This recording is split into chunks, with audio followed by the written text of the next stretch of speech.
Good morning, and thank you for joining us on After GMS. I'm Tracy McCain here with Ed Matthews and Megan Malaris. It is the last day of the week, of the month, Tuesday, May 31st. I'm really jumping ahead. Wishful thinking, yes. Yes. But it's Tuesday. Yeah. Yeah, June 1st starts tomorrow, the official start of the hurricane season. Well, look at that. Yeah. I feel like it's already active. I know, Yeah. already seeing that storm in the Pacific, which is interesting. That could redevelop, as you said. Could potentially redevelop somewhere in the southeastern part of the Gulf of Mexico by the end of the week. Wow. So that's something that we'll watch. For now, we're watching 90s. Yeah, we're watching right those. here at home. 90s and hot. Yes, indeed. Let's talk about it. We got a nice morning here in the Piedmont.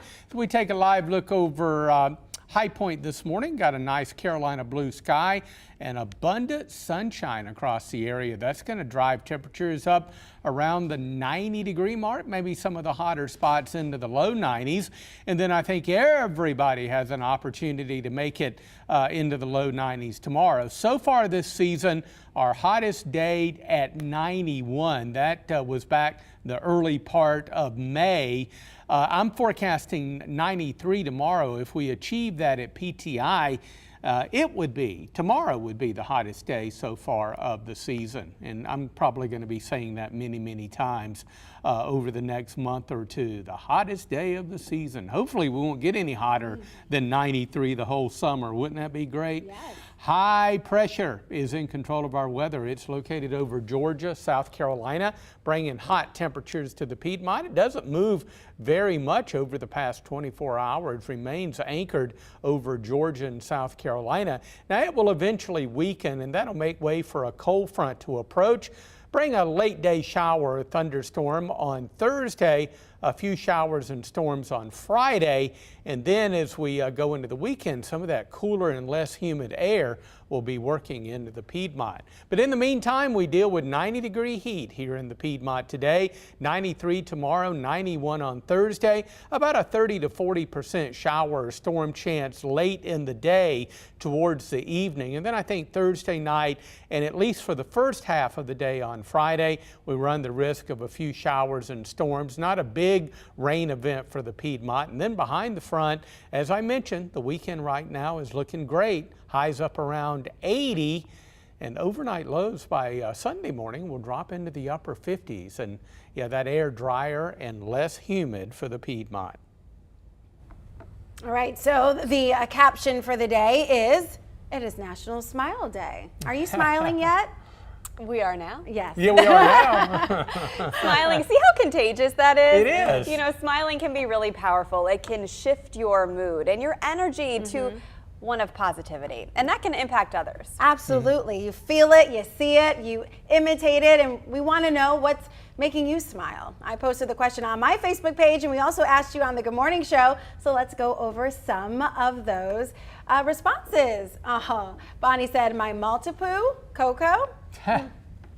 Danny said, my first grandbaby. Oh my goodness, look at that cutie. All the hair too. Connie said, all of my rescues. Oh my gosh. That's what makes me smile. That's 1, 2, 3, 4, 5, 6, 7, 8, 9, 10, 11, 12. Wow. That's 12. Did you see the little one on the back? So cute. Good job. Wait, there's one peeking up over Yeah, peeking, yeah. Hilarious. Connie, that's so sweet. What a great family photo. Love that. Okay, so here are some more of the responses you wrote in. This viewer said, my smiles come from seeing a friend I haven't seen in a long time. Also family and warm chocolate chip cookies. Yes, those have an amazing effect on people. Lisa said cuddling with her boyfriend makes her smile. Jackie said looking into the beautiful faces of my grandchildren. This viewer said my children and looking back on how far I've come in life with triple exclamations. Making an impact. That's amazing. I love that. All right, so keep weighing in here on the live feed. Share what makes you smile while we kind of go through our responses here. Ed, you had some great comments earlier. Yes, my family makes me smile. I am part of a wonderful, wonderful family. I love them dearly, and they make me smile and make my heart feel real warm. But also other people. All of this happiness and joy and smiling can obviously be contagious if you hang around socially outgoing people, people that like to laugh and smile, and people that'll crack a funny joke every now and then. That's what makes me smile. Oh, I mean, similarly, I think Megan and I can agree. You know, our families are definitely one of the best parts of our lives, especially, you know, our young kids and watching them grow and seeing them interact with, you know, everyone because they're so sociable. But I'm just really finding some great moments in my daughter's relationship with my dad, who's has Alzheimer's, and he just lights up when she walks into the room, and they just cuddle and just watch cartoons and just have this great moment that, you know, I remember having with my father when I was a child. So I'm just really excited about that and happy about that, and that is what's really bringing me joy these days. It's amazing seeing your parents be grandparents. I mean, it's just it's really cool to watch, and you know how they spoil the grandchildren all the time. You know, if mom doesn't say yes, grandma says yes. That's kind of true. They don't even ask you anymore. No, they just go straight to her. Yes. But it brings me so much joy to see my children now growing up and into that role, and now seeing my son become a big brother. But honestly, seeing the joy that they spread to other people, even complete strangers in the supermarket or walking down the street, is amazing. It's like kids just have that innocent effect on people. You could just see, you know, your kid waving at somebody else, and then they'll return the smile and the wave and having a conversation. And, you know, it's just awesome to see how much of a blessing children can be in everyone's lives, not just ours as a parent. So. Yeah, absolutely. I think we can all find reasons to smile. We don't have to look very far to do that. So let's go ahead and read some of the responses that you are typing in this morning. We heard right away from Jessica, who said, my husband, knowing I get to spend the rest of my life with my person. And of course, my 3 daughters, she said, Jordan, Jaden, and JC. I love that. Joanne said, my smile for the day, happy birthday to my middle daughter, Donna, number 4 of the 6, who lives in Indiana, born at home, not planned, whose daddy delivered her. Wow, now that's a story to tell, isn't it? Sean said, love return from one you love makes me smile. Yeah, when you feel that back, it's amazing. Philip Walker said, all my nieces and nephew and my family. And then we also heard from Walter, who said, my beautiful wife makes me smile every day. Good job. Good answer, Walter. I love that answer. I love that. Some viewers had mentioned, or at least done emojis signifying animals make them smile. I think that's so true too. I mean, the power of a pet, an animal, you know, it's just like unspoken communication, but they just make you happy, especially if you're an animal person, like we all are here at this table. So they bring such joy in life too. Yeah. We also heard from Belinda, who said, the laughter of children, my cat, she said, and friends that become your tribal family, she said. Our Brian said, peace on earth makes him smile. Walter also said, what makes him smile is when he does the Donald Duck for strangers and they laugh and laugh and laugh. I would love to hear that. Yes, please. That would be, I wish there was a way that we could hear it right now, but I'm sure it is hilarious. Debbie Isley said, 20 cats on her feral colony and her dog, my husband and daughter, her boyfriend and grandkitties, and Debbie's sister with her family. She loves them all, and they all bring her smiles. I love it. Doesn't this feel good to talk about smiling on a Tuesday? Yeah, I mean, you know, tomorrow is Be Kind to Another Person Day, and I feel like this kind of just goes in line with, you know, the week of, you know, we just need more kindness. And being nice to one another, and a smile or a handshake or a hello, especially after, you know, the 2 years that we spent during this pandemic. It's just, it's needed. It's necessary right now. Yeah, and all the heaviness of the news this past week. I mean, you know, in times of great sorrow, I think people lean on each other more than ever, and the power of a smile really goes a long way. Right. Sometimes without you even knowing it, but you can make somebody's day just by smiling at that person. You know, that's just it. You know, you think, well, if I say hello to somebody or smile at them or, you know, say good morning or something like that, it's like, it doesn't mean much. To that other person, if they're having a rotten bad day, it can go a long way to making them feel better. I can come in here in a grouchy mood and want to go back. No, never. And you know, want to stay in bed and cuddle up every morning. And These two ladies get me all pumped up, and Christian does as well. I love working with Christian Morgan. And so we have a team that, when we have to, lean on each other as well, and it helps us get through the day. So we just, you know, have fun, and all of that laughter and smiling and warmth is very contagious amongst this family. Yeah. Well, I think when you work with colleagues over the years, for many years, you know, you become friends and you kind of know each other's moods and you kind of gauge what they need. And so sometimes, you know, I think we all feed off that and help each other out on certain days. So. Yeah. You know what else makes us smile universally? Food. Oh, big That smile. too. Yeah, somebody wrote that here. Oh, LeVar yeah. Jarrell said, ice cream makes me smile, and it does me as well. And I can imagine you and you and you Oh, and yeah. you. Diane said, my grandkids make me smile. And then we also have a brain freeze conversation. If you guys joined us last week, we talked about that. But Scott said, it's a proven fact that smiling burns calories and reduces stress. I do believe it is a stress reliever. For sure. Yeah. This was a great conversation. Certainly put us in a good mood. Can't wait to talk about the National Day tomorrow, which, as you said, Be Kind to Somebody Else Day. Definitely need that in our lives. Let's get to some morning headlines, then we'll take another check of our forecast.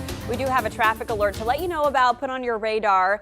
This is something to keep in mind if you go through Greensboro. A portion of North Elm Street will close downtown. Starting today, crews are doing some water line replacement work, and they'll close the area between Smith Street and Fisher Avenue. So near the ballpark, access to businesses along that stretch will stay open. Construction is expected to last through June 30th. The FDA is investigating a hepatitis A outbreak, possibly linked to organic fresh strawberries. There have been more than a dozen cases in California, Minnesota, and North Dakota, with at least a dozen people being hospitalized. The packages were sold in March and April at Walmart, Trader Joe's, and other stores. The FDA says obviously the fruit has reached its shelf life by now, but if you froze those berries, maybe to save for smoothies or something, go ahead and throw them away.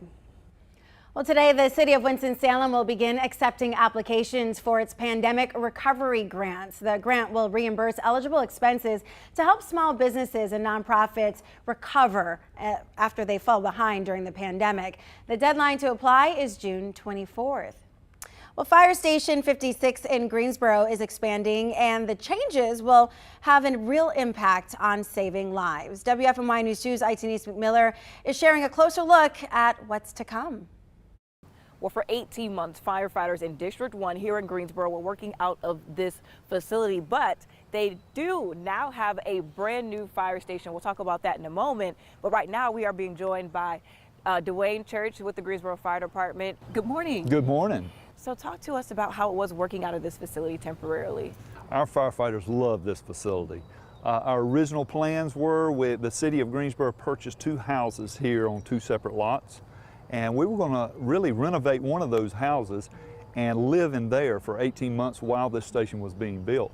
Samet Corporation came over, talked with some of the firefighters, talked with us, presented a plan to us to build a temporary facility that we could use permanently after the station was built. So this was really the ideas of our firefighters and Samet Corporation to do this.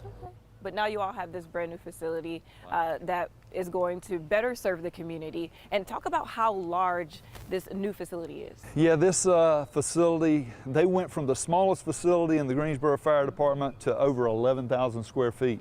So this is one of our largest, the 4th largest fire station in the city of Greensboro. So we're really proud of this fire station. And talk about some of the special features that you all have that'll help you all to get out in the community faster. Yeah, one of the major things is our high-speed roll-up doors. We're always measuring our response times, total response times, and part of that total response time is our turnout time. And that's the time from when we receive the fire call to when we get on the truck and leave the fire station. And we're supposed to do that in less than 1 minute. So some of these doors in our older fire stations, they take up to 45 seconds to go all the way up. These doors, as you could see earlier, they go up in about 2 seconds. Yeah. And that's awesome because I know in this area alone, you all serve, what, more than 11,000 people. So you guys have a lot of people to assist. We hear the sirens right now, That's so you right. guys are always busy. Yep, this is a busy fire station, and they're always out protecting our community. All right, Well, thank you so much for joining us this morning. Now, the city wants to make improvements to some other fire stations throughout the city, and it will take voters' approval to make those things happen. We have more information on a $135 million bond referendum that the city is hoping that the community will approve, because $14 million will go towards improvements to fire stations throughout the city. You can visit our website at WFMYnews2.com to learn more about that bond. All right, get ready for a hot day. We're going to crack 90 degrees today, even hotter tomorrow at 93.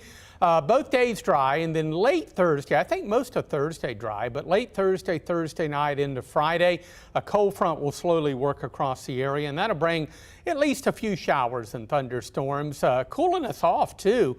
We'll drop back into the lower 80s on Friday, and then behind the front, cooler and less humid air is going to make for a really nice weekend here in the Piedmont, both on Saturday and Sunday. Highs will be up around 80, and we're going to be happy about that after several days of 90-degree heat in the Piedmont. 7 days. Wow, that's a stretch. Would you call that a heat wave? Not by definition. You know, I don't want to get too technical with it. It's just hot. It's 90-degree weather. You know, if it's 95 or 98, that might be a heat wave for a week, an extended period. But I'm not going to call this. Some people might. Well, good. I'm not. Let's I'm not. gonna call it. It makes me feel better. It makes me hot to call it a heat wave. Yes. Yeah. We're going to have many of those this summer. Yeah. So get a popsicle. Hey, welcome to the sunscreen. hot time of the year. Yes. Yeah. Well, thanks so much for joining us on After GMS. Great conversations today, and we will have more for you tomorrow. Get out there and get to it. Let's make it a great day.